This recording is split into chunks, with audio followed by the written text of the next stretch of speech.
Hi hello എല്ലാ കൂട്ടുകാർക്കും പുതിയൊരു വീഡിയോയിലേക്ക് സ്വാഗതം. അപ്പോൾ ഇന്ന് ഞാൻ നല്ല പഴുത്ത ചക്ക കൊണ്ട് ഉണ്ടാക്കാൻ പറ്റിയ നല്ലൊരു അടിപൊളി സ്നാക്സാണ് പരിചയപ്പെടുത്തുന്നത്. അപ്പോൾ അതിന് നമുക്ക് ആദ്യം വേണ്ട നല്ല പഴുത്ത ചക്ക വേണം.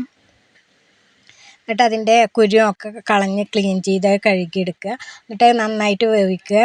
പിന്നെ നിങ്ങളുടെ ചക്കയുടെ വേവിനനുസരിച്ച് അത് അരിഞ്ഞിടുക. ഇത് നന്നായി പെട്ടെന്ന് വേവുന്നതാകൊണ്ട് ഞാൻ അരിഞ്ഞിട്ടില്ല. നിങ്ങളെ ചക്കയുടെ സ്വഭാവം നിങ്ങൾക്കറിയാലോ. എന്നിട്ട് അത് നന്നായിട്ട് വേവിച്ചെടുത്ത് അതിലേക്ക് നമ്മൾ ശർക്കര ഇട്ട് കൊടുക്കുക.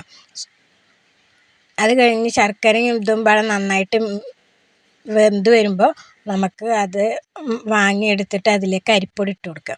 അരിപ്പൊടി ഇട്ട് നന്നായിട്ട് മിക്സ് ചെയ്യുക. പിന്നെ അതിലേക്ക് കുറച്ച് ഏലക്കാപ്പൊടി ഇട്ട് കൊടുക്കുക, കുറച്ച് തേങ്ങ ഇട്ട് കൊടുക്കുക. തേങ്ങ നിങ്ങൾക്ക് ചിരകിയിട്ട് ഇട്ട് കൊടുക്കാം, കഷ്ണമായിട്ട് അങ്ങനെയാണെങ്കിൽ നിങ്ങൾക്ക് ഇട്ട് കൊടുക്കാം. ഞാൻ ചിരകിയിട്ടാണ് ഇട്ട് കൊടുക്കുന്നത്. പിന്നെ അതും മിക്സ് ചെയ്യുക. പിന്നെ ഇതിലേക്ക് കുറച്ച് ഉപ്പ് ഇട്ട് കൊടുക്കണം കേട്ടോ.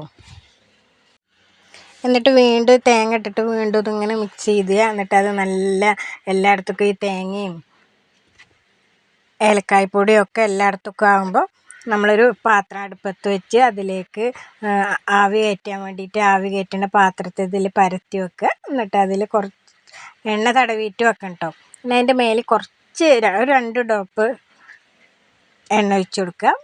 പിന്നെ അത് നമ്മൾ ഇങ്ങനെ കുത്തി വെക്കുക. അപ്പോൾ നമ്മളിതിൽ കുത്തി സ്റ്റിക്കുമ്പോൾ ഒട്ടണില്ല എന്നുണ്ടെങ്കിൽ അതെടുക്കുക. അല്ലെങ്കിൽ ഇങ്ങനെ കൈ കൊണ്ട് തൊട്ടാലും നമ്മളെ കയ്യിൽ നമുക്കറിയാൻ പറ്റും വെന്തിട്ടുണ്ടാവും. അപ്പോൾ അതുപോലെ കിട്ടും. നല്ല ഹെൽത്തിയാണ്. അപ്പോൾ എല്ലാവരും പരീക്ഷിച്ച് നോക്കുക. അപ്പോൾ വീഡിയോ ഇഷ്ടമായി ലൈക്ക് ചെയ്യുക.